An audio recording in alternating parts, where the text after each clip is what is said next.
ზაფხულის აქტიური სამოგზაურო სეზონის ფარგლებში გვინდა გაგიზიაროთ რჩევები ევროპის კურორტებზე დასვენების შესახებ.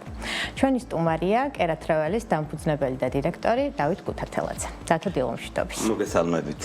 და პირველ რიგში მინდა შევეხო ევროპის კურორტებს, რა თქმა უნდა, რადგან წინა ხუთშაბათს ჩვენ ვისაუბრეთ მეტნაკლებად თურქეთის მიმართულებით არსებულ კურორტებზე, სადაც გვაქვს ჩარტერული ფრენები და ასე შემდეგ.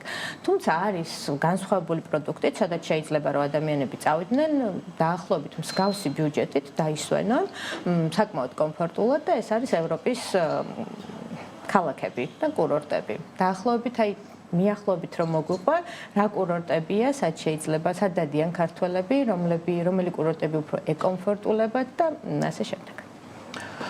პირველ რიგში დიდი მადლობა მოწვევისათვის.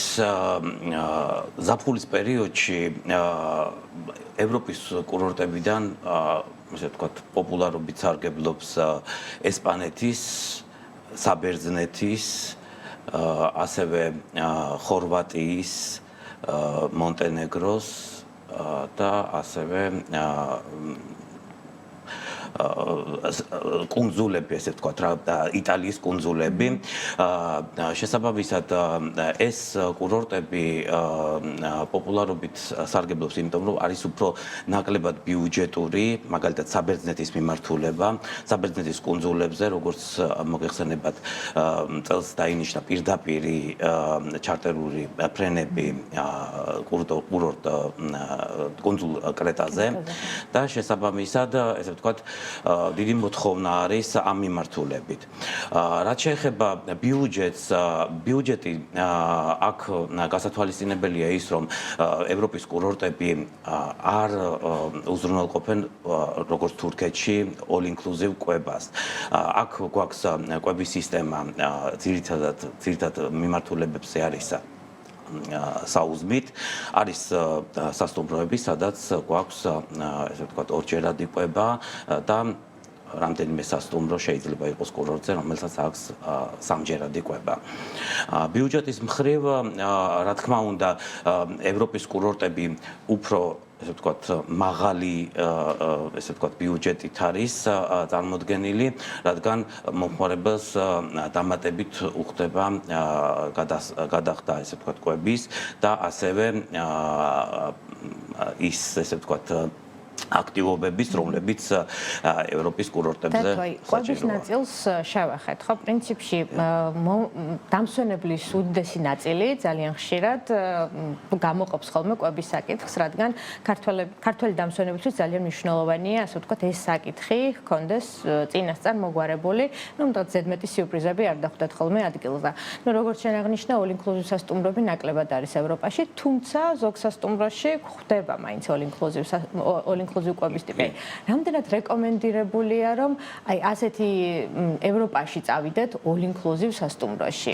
თუ საუზმე უფრო ურჩევ, რომ საუზმით, სადაც არის იქ. ესე ვთქვათ, ჩემი გამოცდილებით ევროპაში ალბათ უმჯობესია მომხმარებელმა დაისვენოს მხოლოდ საუზმით გათვალისწინებით, რადგანაც კვება არც ისე ძვირია და ესე ვთქვათ, შესაძლებელია არის უამრავი ბარები, კაფეები, რესტორნები, სადაც შეუძლია იქაური სამზარეულოს, ესე ვთქვათ, დააგემოვნონ და ვფიქრობ, რომ უფრო, ესე ვთქვათ, სათავგადასავლო ტური გამოუვათ, როგორც გასტრონომიული თვალსაზრისით, ასევე, ესე ვთქვათ, სანახაობრივი თვალსაზრისით. რადგან ალბათ ევროპის სასტუმროები იმხელა ტერიტორიებით არ გამოირჩევა, როგორც ვთქვათ, თურქეთი და იმხელა არჩევანს რესტორნებისას all-inclusive რომც ჰქონდეთ, არც თავაზობენ და პრაქტიკულად საღამოს ხშირ შემთხვევაში მოსაწყენიც არის all-inclusive სასტუმრო. მეორე საკითხი, რაც ყველას ყოველთვის აინტერესებს და პრინციპში საკმაოდ მნიშვნელოვანია დასვენების დროს, ეს შეეხება თქვა სანაპირო ზოლზე არსებულ შეზლონგებს. ხშირად არის, რომ თქვა ერთის მხრივ სასტუმროს, როდესაც აქვს სანაპირო ზოლი თავის ტერიტორიაში მოქცეული, მაინც ფასიანია ხოლმე ევროპის მიმართულებით. მიმართულებით და ხშირად არის რომ სასტუმრო შეიძლება საკმაოდ ახლოს იყოს სანაპირო ზოლთან, ანუ არ ჰქონდეს საკუთარი სანაპირო. ნუ ხედავდა რომ ახლოს არის და ჩათვალა რომ გრძელი სანაპიროა, ჩავალ ჩემთვის შევალ და რაღაც გავირუჯები. მაგრამ საბოლოო ჯამში შეიძლება აღმოაჩინო რომ ეს სანაპირო სულ მთლიანად შევსებულია კერძო სანაპიროებით, რომელიც სადაც შესვლა არის ფასიანი. დაახლოებით აი რა საშუალოდ რა არის ხოლმე ბიუჯეტი, რაც სასტუმროს შემთხვევაში თავისი შეზლონგი როგორ ყიდიან ასე ვთქვათ და ბიუჯეტში სეტს და მეორე ვთქვათ აი ეს კერძო სანაპიროები დაახლოებით რა ბიუჯეტში არის ხოლმე მოცემული. თუ გავითვალისწინებთ ეს მიმართულებების მიხედვით სხვადასხვა ბიუჯეტში შეიძლება იყოს ესე ვთქვათ საწყისი ბიუჯეტი ესე ვთქვათ სეტი შეზლონგი და კოლგა დაახლოებით ფასები შეიძლება დაიწყოს 10-12 ევროდან და შესაძლებელია 100 ევროსაც მიაღწიოს. მაგალითად არის იტალიის ცნობილი კურორტები, სადაც არის დახურული პლაჟები და ესე ვთქვათ კერძო ფლობელს აქვს დაწესებული სპეციალური ფასები. დათო, აი, ევროპის რომელი კუნძულების მიმართულებით გვაქვს საქართველოდან კომფორტული ფრენები. თუნდაც ეს იყოს გადაჯდომით, ან ზოგ შემთხვევაში ხო არის რომ კომფორტული გადაჯდომის დროებია, ფასებიც ადეკვატურია. ევროპის მიმართულებით, ესე ვთქვათ, საბერძნეთის მიმართულებით გვაქვს კარგი, ესე ვთქვათ, ფრენები. ასევე გვაქვს ესპანეთის კუნძულებზე, ეს არის პალმა დე მალიორკა, იბიცა. ასევე გვაქვს კარგი გადაჯდომებით ფრენები სიცილიის მიმართულებით, ასევე გვაქვს კარგი ფრენა სარდინიის მიმართულებით და კანარის კუნძულების მიმართულებით. ძალიან საინტერესო მიმართულებებია დაგვეთანხმება მაყურებელი. თუმცა აი ევროპის მიმართულებით კიდე მინდა შევეხო ერთ ნაწილს, რომ შეიძლება არსებობს პროდუქტი, რომელიც შეიძლება დაჯავშნოს ჩვენმა დამსვენებელმა ევროპის მიმართულებით, ვთქვათ, იმოგზაურონ, ნახონ ევროპის ქვეყნები და თითქმის გაუთანაბრდეს იმ კომფორტს, რასაც ისინი იღებენ თუნდაც რიზორტულ ზონებში დასვენებისას. აი რა არის ეს პროდუქტი? ვფიქრობ, რომ ასეთი მიმართულება, ან ესეთი ტიპის დასვენება მომხმარებელს გამოუვა ალბათ საკრუიზო, ესე ვთქვათ, მოგზაურობის დაგეგმით. რადგანაც საკრუიზო მოგზაურობა ეს არის მთლიანი, ესე ვთქვათ, ერთიანი პაკეტი, რომელიც უზრუნველყოფს მომხმარებლისათვის ნაკლებ, ესე ვთქვათ, ხარჯებს და შესაბამისად კომფორტულ მომსახურებას. რაც შეეხება ანუ განთავსებას, კვებას, გართობას საკრუიზო, ესე ვთქვათ, მოგზაურობაში ამას ყველაფერს ღებულობს მომხმარებელი. ასევე ყოველ დღე ათვალიერებს ახალ ქალაქს, რაც ესე ვთქვათ